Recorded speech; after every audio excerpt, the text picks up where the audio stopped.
Le docteur Kaleba nous a rejoint ici, sur ce plateau. Oui, il est haut représentant du gouverneur du Maniema. Bonsoir et bienvenue à vous.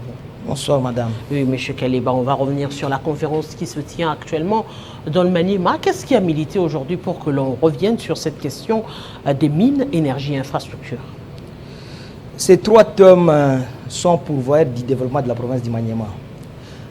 En fait, lorsqu'on parle d'énergie, c'est en fait le terme central. Les gouverneurs voudraient produire une énergie de qualité. Et pour le faire, le Maniema a plusieurs potentialités sur le plan hydraulique. C'est ainsi que il regorge d'une centrale qui se trouve vers 100 km de la ville de Kindu, on appelle les centrales hydroélectriques de Luchurukuru, qui, dans son temps, c'est une centrale qui a été construite par la société Simaf, Simetin, et aujourd'hui c'est géré par la société Sakima.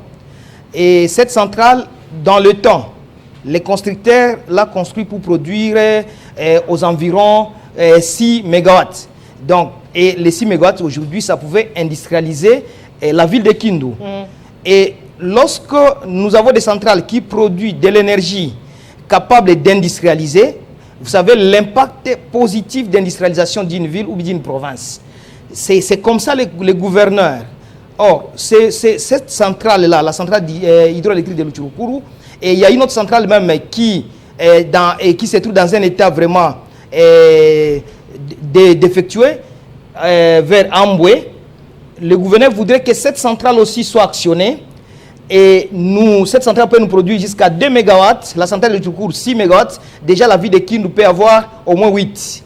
Et dès que ces deux centrales sont actionnées, ça va permettre à ce que le minier puisse avoir de l'énergie afin d'actionner l'industrialisation minière qui aura un impact sur l'économie de la province. Monsieur, si on doit parler justement des minerais dans le Maniema, il y a des similitudes avec le Nord et Sud Kivu, mais également avec le Grand Katanga. Comment l'on n'arrive pas à exploiter autant qu'on exploite par exemple dans le Grand Katanga? Qu'est-ce qui empêche cela? Il y a deux aspects là-dessus, ou trois aspects si je ne me trompe pas. Le premier aspect, la province, quand vous prenez le Grand Katanga, le Grand Katanga est ouvert vers les autres pays.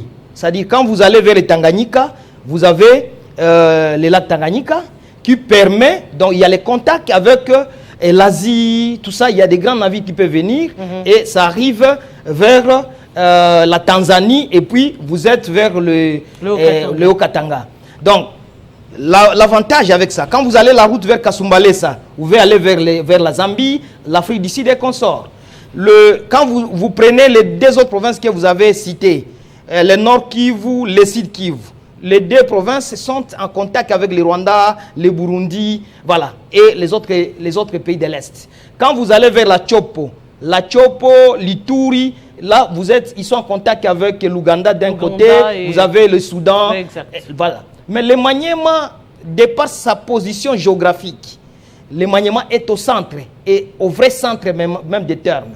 Donc, nous sommes juste en contact avec 6 provinces. Donc, le premier obstacle pour le Maniema, c'est l'enclavement de notre province. C'est comme ça, vous avez vu, le gouverneur Moussa Kabankoubi, sous le patronage du président de la République, Félix Tshisekedi Tshilombo, dit Fachi Beton, a voulu organiser cette conférence afin d'attirer les investisseurs parce que c'est comme si les yeux sont braqués seulement pour les autres provinces, tout en oubliant la province du Maniema. Or, la province du Maniema, à ce qui concerne les diversités minérales, on peut se classer même comme la première province. Mais en ce qui concerne les réserves, nous sommes aujourd'hui presque en 4e position après la province du Lualaba, du Haut-Katanga et de Haut-Touélé. Donc, le Maniema a beaucoup de diversité minérale. Quand vous prenez par exemple l'espace Grand Katanga, vous avez plus le cuivre, le cobalt. Quand vous prenez les Kassai, vous avez plus les diamants. Mais au Maniema, vous avez les cuivres, les cobalt non exploités dans les côtés. On parle même de l'une des meilleures qualités de l'or. Vraiment, quand vous allez vers les côtés du territoire de Kabambare, à Namoya, vous avez de l'or de très bonne qualité. Donc, en termes de densité minérale de l'or, l'or du Maniema, c'est de la bonne qualité. Et il n'y a pas que ça, c'est là où il y a une très grande et une forte densité. Mais quand vous allez dans tout presque les 7 territoires, il y a toujours de l'or. Il y a les diamants au Maniema, il y a l'argent, il y a le cuivre, il y a les 3T. Les 3T, quand on parle des 3T, c'est d'abord l'étain, qui est la castérite. Vous avez le tungstène, qui est le wolframite, et le tantal, qu'on appelle coltan. Or, vous savez, ces minéraux, aujourd'hui, ça participe dans beaucoup d'essors, les ordinateurs et consorts, les sorts que vous voyez. Mais nous avons le lithium, nous avons les cuivres de bonne qualité, on a la platine, mais en dehors de ça, on a aussi des richesses en ce qui concerne des constructions. Au Maniema, il y a des calcaires pour les chaux, les calcaires pour les ciments, vous avez les sables, vous avez de l'argile de bonne qualité. Donc, le Maniema, c'est en fait une province que Dieu a béni. Mais aujourd'hui, justement, puisque cette conférence est organisée, c'est à l'intention de qui exactement? De la République démocratique du Congo, du gouvernement? Parce qu'en soi, il faudrait aussi que le gouvernement central s'en prenne de la chose pour permettre à ce que l'on puisse suffisamment braquer les yeux sur cette province et voir les mécanismes pour, je dirais, faciliter le développement de cette province. Merci, madame. Vous savez, aujourd'hui, la télé 50 est suivie dans les 4 coins du monde. Pourquoi? C'est parce que vous avez donné de l'impulsion à cette chaîne. Et c'est comme ça, il y a beaucoup de gens qui sont intéressés à suivre cette chaîne. Et c'est une chaîne qui, c'est en fait avec Top Congo, qui veut être quand même au milieu du village. Et c'est la même chose. Lorsque tu ne vends pas positivement ta fille ou ton garçon qui se trouve chez toi, il n'y a personne qui peut connaître ses potentialités. Donc, il y a eu autant de gouverneurs qui sont passés, il y a eu autant de gouvernants, mais le gouverneur Moussa Kabankoubi a voulu montrer à la face du monde que cette province a des compétences, a des potentialités, afin que ça puisse se booster son économie comme les autres provinces. Regarde un peu. Quand vous parlez des gouvernements, le gouvernement central accompagne la province du Maniema. Parce que à ces assises qui se tiennent à Kindu, le président de la République est là parce que lorsqu'il y a son conseiller principal en charge des mines, lorsqu'il y a son conseiller principal en charge d'infrastructures, c'est-à-dire le président est là, il aura rapport. Le gouvernement est bien représenté parce qu'il y a le ministre même des mines qui est là. Et il a signé un ordre de mission collectif au secrétaire général des mines, au numéro 1 du CAMI qui est le cadastre minier, au numéro 1 de SAEMAP, au numéro 1 des fonds miniers. Donc il y a toutes les structures qui accompagnent les mines sont à Kindu. Donc ça veut dire qu'aujourd'hui, les investisseurs sérieux seront identifiés pour amener des usines pour la transformation. Pas parce qu'aujourd'hui, le Maniema produit de l'or, mais d'une manière artisanale. Or, si on exploite les minéraux de manière artisanale, il n'y aura pas l'impact sur la population. Vous comprenez? C'est comme ça les gouverneurs voudraient. Je donne un exemple. Parce que comment ça se gère les circuits miniers? Voilà.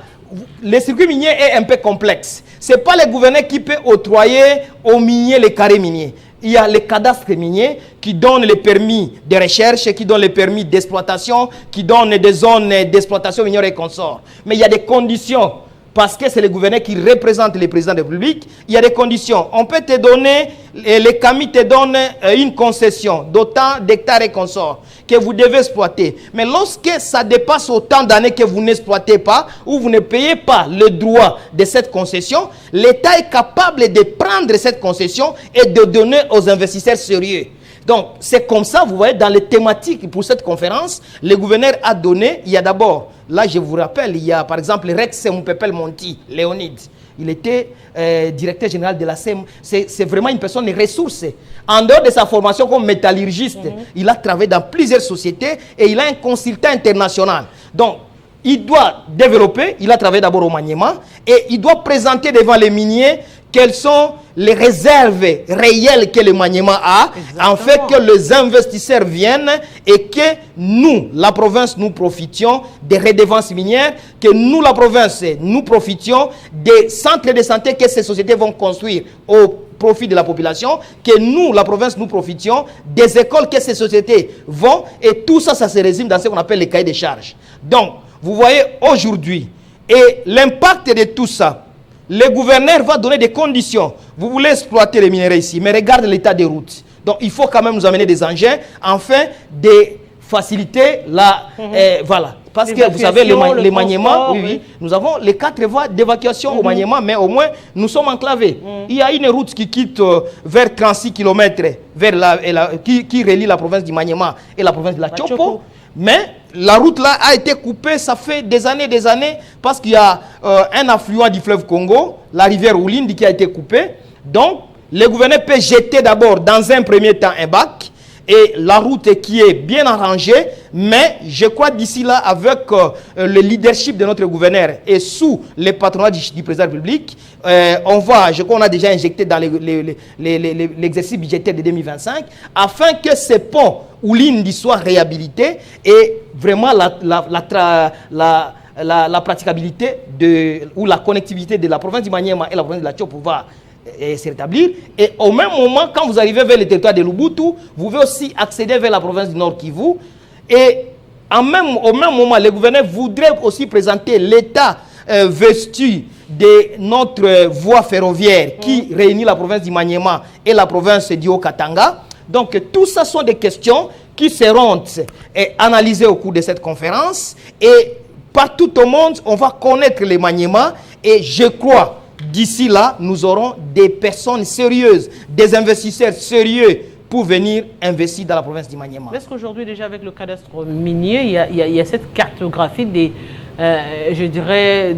carrés miniers dans le Maniema? Est-ce que cet exercice a déjà été fait un peu comme on voit avec les blocs pétroliers, où on sait dire aujourd'hui, parce que c'est vrai, il faudrait dire on en a, mais il faudrait, par exemple, pour les partenaires, venir et leur dire, nous savons qu'ici, dans ce carré ici, il y a autant, il y a la possibilité d'exploiter autant pendant autant d'années, ça ne va pas s'épuiser. Et c'est avec cela que vous pourrez je dirais, vendre, donner un prix à ce carré minier pour l'exploitation. Madame, le Maniema a la chance d'avoir un gouverneur qui s'y connaît. Moussa Kabankoubi Moïse, départ d'abord sa formation universitaire, il a fait l'économie quantitative. Il a une expérience dans la gestion de la chose publique. Et en même temps, il a la capacité, parce que c'est un monsieur, je l'appelle l'homme de la gestion de l'accès sur les résultats. Lui, il ne s'y pique pas, ou bien il ne tâtonne pas. Il sait prendre la balle à bon point. Aujourd'hui, on ne peut pas inviter une grande rencontre de ce genre lorsqu'on ne connaît pas d'abord où est-ce qu'on peut arriver. Le CAMI fait son travail. D'ailleurs, le CAMI, c'est parmi les entreprises qui sont représentées presque dans toutes les provinces où il y a les potentialités minières. Je voudrais te rappeler que, madame, le Maniema, c'est une province qui est connue depuis que le pays existe sur les potentialités minières. Pour rappel, est-ce que tu connais qu'à l'époque, il n'y avait que 3 grandes sociétés dans notre pays? Il y avait la GECAMI d'un côté, il y avait les Kilomoto qui est Sokimo aujourd'hui, et il y avait la société Somenki. Donc, la société Somenki, les poumons économiques, ça se trouvait au Maniema de cette société. En fait, ça exploitait une partie du Maniema, une partie du Nord et du Sud Kivu. Donc, il ne faudrait pas faire croire que, mais dans la société Somenki, on exploitait plus les volets stanifères, qui est les 3T. Mais il y a aussi Banero qui exploitait les côtés orifères vers les Namoya. Donc, les gouverneurs des provinces, il n'y a pas que ça, madame. Je vous dis, dans ces plateaux, je viendrai peut-être 3 mois après, 6 mois après, le Maniema, ça sera parmi les provinces pilotes de ces pays. Pourquoi? Parce qu'il y a un homme qui est à la tête de cette province et qui, aujourd'hui, il a amené, en dehors de cette conférence, il y aura une autre conférence qui viendra, mais ça sera sur les volets agriculture et environnement. Voilà. Comment décourager, par exemple, la population à déforester, voilà, comment il faut encourager à faire des cultures qui protègent l'environnement. Mais qu'est-ce que le Maniema gagnerait en protégeant cela? Donc, on va faire toutes ces thématiques-là, mais aujourd'hui, avant cette conférence, il a eu des consultations avec la population pour que nous-mêmes, nous devons nous prendre en charge. Pour qu'on se prenne en charge, nous devons accepter les idées d'un homme qui est avec une traçabilité honnête. C'est comme ça qu'il instaure aujourd'hui ce qu'on appelle des taxes conventionnelles. Ces taxes conventionnelles, c'est un système à ce que le gouverneur participe à l'émancipation ou au développement de sa province. En participant, mais dans ça, il y a l'élément ou la base, c'est la traçabilité et l'honnêteté à celui qui est gestionnaire. C'est comme ça le gouverneur, dans cette taxe conventionnelle, il a en même temps associé la société civile, le patronat qui est la FEC, vous avez les confessions religieuses et lui-même en tant que gouvernement provincial. Et il a dit pour que les ressources qui seront enregistrées à cette taxe conventionnelle sortent de la banque, il faut qu'il y ait 4 signatures. Donc c'est pour la traçabilité. Voilà, ce sont des innovations afin que la province puisse aller de l'avant. Monsieur Kaleba, oui, docteur Kaleba, représentant du gouverneur, je vous dis grand merci. C'est moi qui vous remercie, madame. Et on va continuer cette fois-ci pour parler du parti politique. On va vous garder sur place, le temps de prendre un troisième invité. Oui, nous allons parler du parti Agissons pour la République de M. Guiloando Mboyo. Oui, 2 ans déjà, avec quel bilan?